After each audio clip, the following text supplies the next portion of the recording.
Pero sí, sí son pantalones y es competitivo. Es lo único. Sí es cierto. Es lo único Y que vas te a hace. ver, hasta a los doctores les gusta Alejandro. Hola amigos, buenas noches.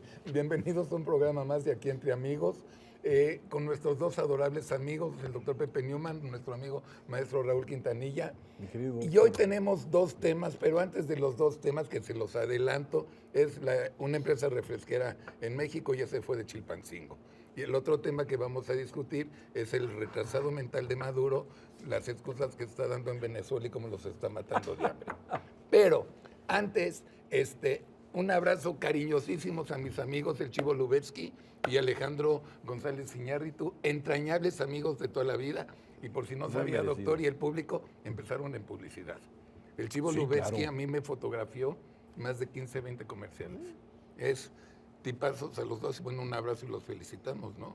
Alumno tuyo. Yo rápidamente Muy quiero merecido. decir, es una generación de mexicanos que está a punto de entrar a la plenitud. O sea, si pensamos que esto es el punto máximo donde se puede llegar, sería de alguna manera determinar su proceso de carrera. Creo que ellos apenas están tocando el peso de la plenitud. ¿Qué quiere decir? Con cada cosa que están haciendo este grupo de personas, se corren un riesgo. El más alto de los fundamentos artísticos, correrse un riesgo. Segundo, el concepto de calidad ya lo transformaron. Ya. No es solamente gustar, es conmover al público, mover el conocimiento del público. Y el tercer elemento que maneja esta generación de personas afuera de nuestro país es la capacidad de atreverse a sorprender al espectador con el manejo de la temática, con el sentido de la temática, pero sobre todo, lo más importante, narran, tienen una capacidad narrativa moderna y completamente distinto. Creo que esta generación de mexicanos están en países que les permiten luchar por lo grande. Bueno, y ahora sí, nada más, antes de empezar, le deseo a mis dos hijos, a Gary y a Mark, que sigan aprendiendo de esta generación, porque ellos son la siguiente generación, y ojalá les sigan poniendo muy alto el nombre y de la México. sensación de oportunidad que tiene esa generación como sus hijos. Ellos agarran un gran tema que estaba encajonado ya como parte de lo clásico nacional y se dan cuenta de que no ha cambiado este No ha cambiado, mundo. sí. ¿Y qué hacen? Adaptarlo y lo manejan con una inteligencia donde uno dice, he ahí la vigencia de un mexicano. Del Gran Calavera a los nobles. A diferencia- De las Poquianchis en 1960 a la funeraria de Guerrero, Claro. 50 años, y dice, este país sigue igual de macabro. Y ya. Sí. Ok. Vámonos a otra cosa. A ver, los genios de la CENTE, los genios de la CETE en Guerrero, los grandes maestros que no son secuestradores ni ladrones, no son, doctor Newman, no son. Qué bueno que me aclaras. Son unos gángsters. Secuestraron a dos empleados de esta empresa de refresquera. ¿Y para qué los secuestraron? Para intercambiarlos con dos gángsters Qué que ya detenidos. tenían presos. El trueque de prisioneros, maestro, como en la Edad Media. Pero hay de algo regreso peor. a... Hay algo peor. Aceptaron el trueque y enojadísimo la empresa refresquera el viernes dijo, Nos vamos. adiós Chilpancingo. Pues sí. Porque Maestro, además no eran eso, robaban los camiones que lo hablamos en Eso diciembre. es. Pues sí. No una vez, 40,000 veces. ¿Y cuál era el sentido de la CENTE y la CETEC? Simplemente desquiciar el elemento económico de un Estado. ¿Para qué? Para desbalancearlo en su productividad. Lo interesante del asunto es que no solamente ahora el grupo antisistémico tomó las calles para decirnos que es por nuestro bien, ¿sí? Para que tengamos libertad de estos gobiernos que no sé cómo le llaman ellos, sino que ahora ya los grupos antisistémicos fueron lo suficientemente inteligentes y ellos tienen el poder. Claro. Y el badulaque que juró con la izquierda, porque Hay una la broma, izquierda sí es una está broma. totalmente No hay gobernador. petrificado, porque él En dice que Guerrero no no hay quiere pasar gobernador. como represor a la historia, no. pero por lo menos que no pasara como un hombre indolente, incapaz de tomar una decisión y sobre todo viendo que las cosas se salen de las manos. El pecado de la procrastinación está suelto en la franja de Gaza mexicana, Que- Guerrero y Sí, Oaxaca. que no se preocupe porque ni siquiera va a pasar a la historia. Si es que de historia Mediocre de hablamos, quinta, ¿verdad? ¿no? Qué horror. Escuchaba yo a alguien cercano al Poder Federal diciéndome que probablemente la razón por la cual las autoridades municipales, estatales y federales han permitido tales excesos es por temor a que los activos lo que busquen sea desatar una represión que produzca un muerto y una víctima lo que hemos y con hablado. ello escale. Un muertito. Sí. Y con ello escale. Visto así, escuchado así, parecería atendible su argumento de que es un argumento de prudencia.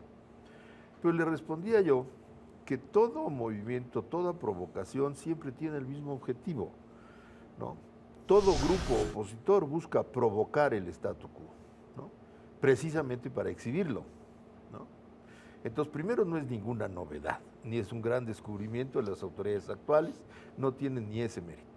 Segundo, asumiendo que así es, pues entonces la pregunta es si a cambio, ¿no?, están ellos dispuestos a que en lugar de que haya una víctima, haya más bien muchas, ¿no? Porque esa es la antinomia, ¿no? Para salvar que haya una, pues entonces se victimiza y se ofende y se lastima a todo un Estado. Concretamente lo que tú dices, bueno, tiene un impacto económico severo, ¿no? Las fuentes de trabajo que van a desaparecer, transitorio definitivamente, y sus muchas repercusiones, pues son una más de los eslabones de esta secuela. La nota ya salió en Estados Unidos, y en el mundo, ya salió. Y el Es niño una vergüenza es más. chillón y lo pellizcan, mi Sí. querido. Pues sí, es una pena, una más, Pero una sabe, raya más al sabe lo que creo que es una absoluta vergüenza, la utilización de un lenguaje que se puede llamar, según ellos, retórica política, para tratarle de darle sustento a la inacción y a la poca capacidad de decisión. O sea, ¿hasta qué punto un sistema puede seguir creyendo que repitiendo las mismas palabras se puede cambiar una realidad? O sea, estamos hablando de que su forma reactiva y operativa responde a hace 60 años y el país ya se modificó, el país está manejando una impaciencia y sobre todo un rencor que yo no reconocía antes. Bueno. Rencor viene de la misma raíz que la palabra rancio, que quiere decir enojo envejecido. Yo quiero hacer una reconvención, ¿no? Y es con todo respeto al México de hace 60 años. A menudo tú mencionas que los males que estamos viendo porque son la repetición de males antiguos. Yo creo que en ese sentido, antiguamente no había tantos males de esos. Pero es que era un funcionamiento de una ciudad. Es que era una sociedad que funcionaba así. Esta no funciona Bueno, así. nada más les agrego algo a los dos por si no sabían. El viernes, ¿qué sale en el periódico? La sección 18 de la CENTE, ¿qué hizo? ¿Qué hizo, querido público?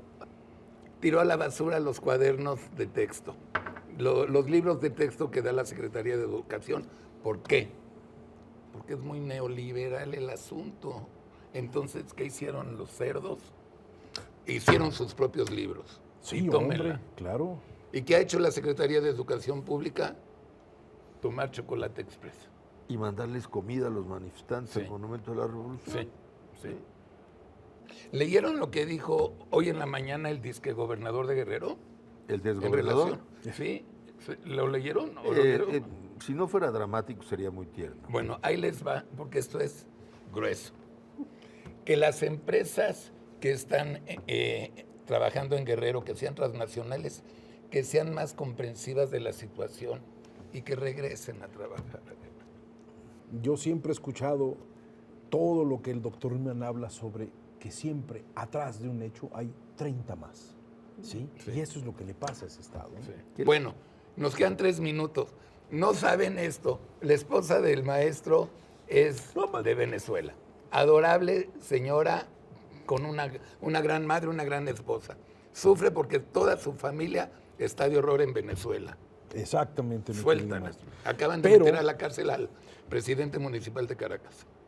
Mire, hace muchos años en Venezuela, maestro, empezó un síndrome muy peculiar. Partidos que desencantaban, partidos que corrompían, que se repartían el poder. ¿Qué provocaron? Desencanto, pérdida de credibilidad y pérdida de confianza. ¿Le suena algo? ¿Sí? O sea, al fin de cuentas no les gustaba lo que había. Si nos suena parecido, tómenlo en cuenta, porque cuando las instituciones ya no pueden solucionar, cuando los partidos ya no pueden solucionar, ¿qué puede brincar? El espíritu de un Mesías iluminado, que promete paraísos inimaginables, paraísos posibles. De ahí emergió un señor que se llamó Hugo Chávez, que cuando yo lo escuché, yo dije, esto yo ya lo viví en México, son las mismas palabras de Echeverría, las mismas palabras de López Portillo, volviendo al pasado, maestro. ¿Sí? ¿Qué sucedió? Todo un proceso donde todo el encantamiento estaba a través de la palabra. O sea, Chávez hizo un gran personaje de él mismo para llegar a decir, yo no soy yo, entiéndanlo, yo soy un pueblo. ¿Sí? La determinación de esa idea del autoritario, del megalómano como padre de la patria. ¿Sí? Con lo que no contaba el señor es que la próstata le fallara y él pensó que era inmortal. Lo mandan a Cuba, se muere en Cuba en diciembre y se lo llevan a Venezuela en marzo y dicen que murió en marzo. En esos 3 meses hubo un proceso de absoluto trabajo político para nombrar a un señor que se llama Maduro. Maduro, ¿cuáles son las armas de Maduro en este momento? El regreso a los 60, represión, dictadura, desabasto, desorden económico, todo basado en una utopía. Chávez tenía un discurso, Maduro solamente tiene la pistola para acabar y la tortura en la cárcel. Lo peor de Cuba se les quedó en Venezuela. Lo que quiere cambiar en Cuba, porque saben que no tienen remedio, están buscando otras cosas. Lo que sucede en Venezuela es inenarrable. Aquí puede haber gente de la izquierda buena que le diga que qué maravilla Maduro. Este pueblo no ha tenido una dictadura, este pueblo no ha conocido golpes de Estado, este pueblo no ha conocido el terror de un ejército contra sus pueblos y no ha conocido el desabasto. Esto es un pueblo que vive sin darnos cuenta en un dispendio, maestro. Lo que sucede en Venezuela es vergonzoso por el silencio de la comunidad latinoamericana. Es terrible y vergonzoso que todos los latinos no hayan llamado a ese señor y decir, ¿por qué está sucediendo esto? Leopoldo López, 2 posgrados, doctorados, está en la cárcel. Sí, ¿qué tal? El señor el alcalde de Caracas, lo mismo. Capriles, un hombre a la cárcel, lo quieren meter a la cárcel. ¿Sí? El señor Maduro, chofer, presidente de la República. Ahí el contraste de lo que significa ese terror. Pero lo peor no es el terror en Venezuela, es el silencio latinoamericano, basado en el respeto y sobre todo cuando nosotros nos han llevado a dar explicaciones por lo que ha sucedido en estos últimos meses, ¿sí? Y a este señor y a Venezuela, verdaderamente, y dice que es un complot contra Venezuela de los gringos. Si los gringos no les compraran los 3 millones de barriles de petróleo que le compran diario todavía, estarían en peores condiciones. Verdaderamente, maestro, qué continente que fue una gran utopía donde Bolívar iba a llegar. Y miren nada más. ¿Quieren, porque ya se acabó el programa, quieren que hablemos el próximo lunes más a profundidad de eso? Porque ahorita me acabas de conectar, a mí me acabas de conectar mucho el silencio de toda Latinoamérica. Próximo lunes seguimos hablando del presidente inmaduro. Es una porquería, qué horror. Muchas gracias, nos vemos el próximo lunes, Dios mediante. A nuestro staff, 1000 gracias. Raúl, Pepe, 1000 gracias. Y tengan una linda semana, nos vemos el próximo lunes, Dios mediante. Buenas noches.